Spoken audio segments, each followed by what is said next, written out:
শীতে রুক্ষ সূক্ষ্ম কালো খসখসে ত্বককে একদিনেই একদম ফর্সা উজ্জ্বল ঝকঝকে করে দেবে। শুধু এটা লাগিয়ে নাও স্নানের আগে। স্নানের আগে এটা লাগিয়ে নিলেই 5 মিনিটে দেখবে ত্বক থেকে সমস্ত রুক্ষ সূক্ষ্ম খসখসে ভাবকে দূর করে দেবে। কালো হয়ে গেছে, ট্যান পড়ে গেছে কিংবা রিঙ্কলস হচ্ছে সেগুলো পর্যন্ত দূর করে দেবে। হাত পা কালো হয়ে গেছে, হাত পায়ের কালো খসখসে রুক্ষ চামড়াটাকে আবার থেকে ফর্সা উজ্জ্বল ঝকঝকে করে দেবে। এবং আঙুলের গাঁট দেখবে শীতকালে কালো হয়ে যায়, ট্যানিং পড়ে যায়, চোখের তলায় কালি পড়ে, সমস্ত কিছু দূর করে অথবা বয়সের ছোপও দূর করে দিয়ে ত্বককে আবার থেকে গ্লোয়িং করতে হেল্প করবে আজকের এই উপায়টি। সপ্তাহে 2 দিন অথবা 3 দিন এই উপায়টা তোমরা করে দেখো এবং বিশেষ করে এই শীতে দেখবে দারুণ কাজ দেবে। এখানে 1 টুকরো আমি আলু নিয়েছি। আলুর রস খুব দারুণভাবে কাজ করবে। আলুর রস দাগ ছোপকে হালকা করবে, ট্যানিং দূর করে ত্বককে বেশ পরিষ্কার করে দেবে, উজ্জ্বল করে দিতে সাহায্য করবে। তাই এখানে আলুর রস নিয়ে নেবে। হাতে পায়ে লাগাতে হলে আরেকটু বেশি পরিমাণ আলু কিংবা একটা ছোট মাঝারি সাইজের আলুও এইভাবে খোসা ছাড়িয়ে ধুয়ে আলুর রস এইভাবে নিয়ে নেবে। দুর্দান্ত রেসিপি, এই দুর্দান্ত রেমেডি হচ্ছে বন্ধুরা, ট্রাই করে দেখো। আর টমেটোর রস নেবে, এবার একটুখানি টমেটো এইভাবে গ্রেট করে নেবে, কারণ টমেটোর রসের মধ্যে ভিটামিন সি আছে, ন্যাচারাল ব্লিচিং আছে। টমেটোর রস আলুর রসের সাথে মিশে ত্বককে গ্লোয়িং করতে হেল্প করে, কালো ভাব দূর করে দিতে, রুক্ষ খসখসে ভাবকে দূর করে দেবে এবং ত্বকে দারুণ সুন্দর গ্লো আসবে। এইভাবে টমেটোর রসও একটুখানি আলুর রসের সাথে মিশিয়ে নেবে এইভাবে। আর এইভাবে টমেটোর রসটা ছেঁকে নেবে, কোনো রকমের দানা বীজ কিংবা কোনো খোসা যেন না থাকে। এবার এর মধ্যে ওই যে 2 টাকা দামের যে কফির পাউচ থাকে সেটা তোমরা 1 প্যাকেট এর মধ্যে মেশাবে। আর ভালো করে এই টমেটোর রস আর আলুর রসের সাথে মিক্স করে নেবে এই কফি পাউডারটা। আর এরপরে এর মধ্যে দিচ্ছি দেখো আমি বেসন।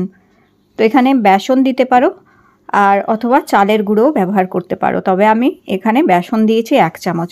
এটা বেশি ঘন করে তৈরি করবে না, একটু হালকা পাতলা করেই তৈরি করবে। এবার শীতকাল যেহেতু, তাই এর মধ্যে 1 চামচ মতন গ্লিসারিন মেশাবে। গ্লিসারিনটা একটু বেশি পরিমাণে মেশাবে, 1/2 চামচ। শুধু মুখে যদি মাখো তাহলে 1/2 চামচ দেবে, আর সারা হাতে পায়ে মুখে যদি লাগাও তাহলে একটু বেশি পরিমাণ দিয়ে এইভাবে গুলে তৈরি করে নিয়ে স্নান করার আগে এটা মুখে মেখে নেবে এবং হাতে পায়ে ভালো করে এটা মাখবে। এটা বেশ ত্বককে ফর্সা করে দেয়, ত্বককে গ্লোয়িং করে দেয়, ইনস্ট্যান্টলি মুখের রুক্ষতা ড্রাইনেসটাকে, খসখসে কালো ভাবটাকে একদম তুলে পরিষ্কার করে দেয় আর খুব নরম আর সফট করে দেয় স্কিনকে। তো দেখো আমিও সারা হাতে পায়ে, হাতে মুখে এইভাবে আমি এটা মেখে নিয়েছি। আর 10 মিনিট এটা আমি এইভাবেই রেখে দেবো। 10 মিনিট রেখে দেওয়ার পরে এটা মুখ থেকে মুছে ফেলবে। এটা ছোট ভিজে টাওয়াল রুমাল দিয়ে ভালো করে মুখ থেকে মুছে তুলে ফেলবে এইভাবে। আর তারপরে তোমরা স্নান করে নিতে পারো। আর দেখো কত সুন্দর পরিষ্কার হয়ে গেছে। স্নানের পরে এইবার এই ক্রিমটা তৈরি করে নাও। এর জন্য আমি একটুখানি নিয়েছি এখানে দুধ, ফোটানো দুধ হলেও নিতে পারো, দুধ নিতে পারো, দুধের সর নিতে পারো, ফোটানো দুধ হলেও নিতে পারো, কাঁচা দুধ হলেও নিতে পারো। 1 চামচ দুধ নেবে, তার মধ্যে 1 চামচই মেশাবে অ্যালোভেরা জেল এখানে। আর দেখো এটা হচ্ছে ল্যাভেন্ডার অয়েল।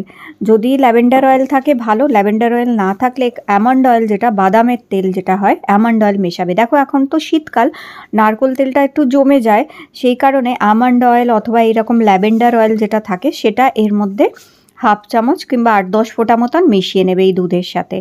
তো এইভাবে এগুলো যে কোনো কসমেটিক্সের দোকানেই তোমরা পেয়ে যাবে, অনলাইনেও পাওয়া যায় এইসব জিনিস সবই। আর দেখো একটা ভিটামিন ই ক্যাপসুল এর মধ্যে আমি মিশিয়ে দেবো, যেহেতু এখন তো শীতকাল তাই হাইড্রেশনের জন্য আর ত্বককে সফট রাখার জন্য এগুলো খুব দরকার আছে। তাই এখানে আমি একটি ভিটামিন ই ক্যাপসুলও মিক্স করে দিলাম। এবার এটাকে ভালো করে গুলে নিতে হবে, খুব ভালো করে গুলে নেবে, একদম যেন অ্যালোভেরা জেল আর দুটো অয়েল যে মেশালাম সব কিছু যেন সুন্দরভাবে মিশে যায় একদম। আর একটা হালকা সিরাম কিংবা ক্রিমের কনসিস্টেন্সি যেন চলে আসে। তো দেখো এইরকম তৈরি হয়ে যাবে। ঠিক, এটা খুবই লাইট ওয়েট হচ্ছে, কিন্তু তোমাদের খুব ভালো হাইড্রেশন কিংবা ময়শ্চারাইজ করবে স্কিনকে। এর মধ্যে একটুখানি গ্লিসারিনও মিক্স করে নিতে পারো, 1/2 চামচ মতন গ্লিসারিনও এর মধ্যে চাইলে দিতে পারো। ব্যাস এটা রেডি হয়ে গেছে। স্নানের পরে এটা সারা হাতে পায়ে গায়ে মুখে মাখতে পারো। এটা দুর্দান্ত কাজ করবে এবং স্কিনকে খুব সফট রাখবে, নরম আর গ্লোয়িং রাখবে। এটা রোজ মাখতে পারো বন্ধুরা, কোনো অসুবিধে নেই। আর যে ফেস প্যাকটা প্রথমে দেখালাম ওটা সপ্তাহে 3 দিন করে তোমরা ব্যবহার করতে পারো। বাচ্চা বড় সবাই করতে পারে, একদম ঘরোয়া জিনিস, হচ্ছে ঘরের উপকরণ দিয়েই তৈরি করা। একদম সারা মুখে ভালো করে মেখে খুব ভালো করে বেশ কিছুক্ষণ এটা দিয়ে ম্যাসাজ করবে, দেখবে কি সুন্দর এই শীতেও ত্বক কিন্তু বেশ গ্লোয়িং থাকবে, বেশ পরিষ্কার থাকবে, ফর্সা আর উজ্জ্বল থাকবে। দেখো খুব ভালো করে এটা দিয়ে আমি ম্যাসাজ করে নিচ্ছি আগে।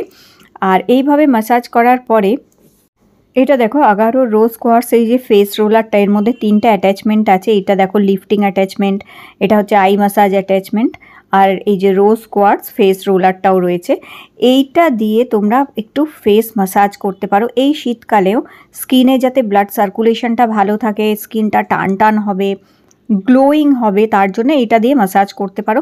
আচ্ছা, এই সমস্ত জিনিসগুলোর লিঙ্ক আমি দিয়ে দেবো, ভিউ প্রোডাক্টসেও দেখে নিতে পারো তোমরা। স্ক্রিনে দেখো সাইডে ভিউ প্রোডাক্টসও দেখায়, ওখানে ক্লিক করেও দেখতে পারো, ডেসক্রিপশানেও দেখে নিতে পারো। তো এইভাবে এটা দিয়ে কিছুক্ষণ ম্যাসাজ করলে এই যে শীতকালে ত্বকটা রুক্ষ হয়ে থাকে, ডাল হয়ে থাকে, এটা দিয়ে ম্যাসাজ করলে ব্লাড সার্কুলেশনটা বাড়ে, রক্ত সঞ্চালনটা ভালো হওয়ার ফলে স্কিনে গ্লো আসে ভালো, খুব সুন্দর। আর দাগ, ছোপ, রিঙ্কলসগুলোও দূর করতে হেল্প করবে এটা। তো এটা দিয়ে করতে পারো। আবার এটা যাদের কাছে নেই তারা তোমরা হাত দিয়েই ম্যাসাজ করবে এইভাবে। তো দেখো আমি লিফটিং মোড এটা অ্যাটাচমেন্টটা লাগিয়ে একটু লিফটও করিয়ে নিচ্ছে এইভাবে। তো এতে যত যে মুখের এই যে ভাঁজগুলো থাকে সেই ভাঁজগুলো কি হয় দূর করতে হেল্প করে, বিশেষ করে চোখের চারিপাশে, লাফ লাইনে, তারপর ফোরহেডে যে রিঙ্কলস পড়ে যায়, কিংবা দেখবে থুতনির নিচে দাড়ির ওইখানটায় থুতনির কাছে দেখবে চামড়া ঝুলে যায়, তো এইগুলো টান টান হবে এবং গলার চামড়াও বেশ টান টান করে দেয়। তো এইভাবে এটা ইউজ করতে পারো চাইলে। আর দেখো স্কিন কত পরিষ্কার হয়ে গেছে, একদম গ্লো করছে। তো এইভাবে তোমরা এই উপায়টা করে দেখো। আজকের ভিডিও ভালো লেগে থাকলে লাইক দিও, চ্যানেল সাবস্ক্রাইব করে রেখো। আবার দেখা হবে নতুন একটি ভিডিওতে।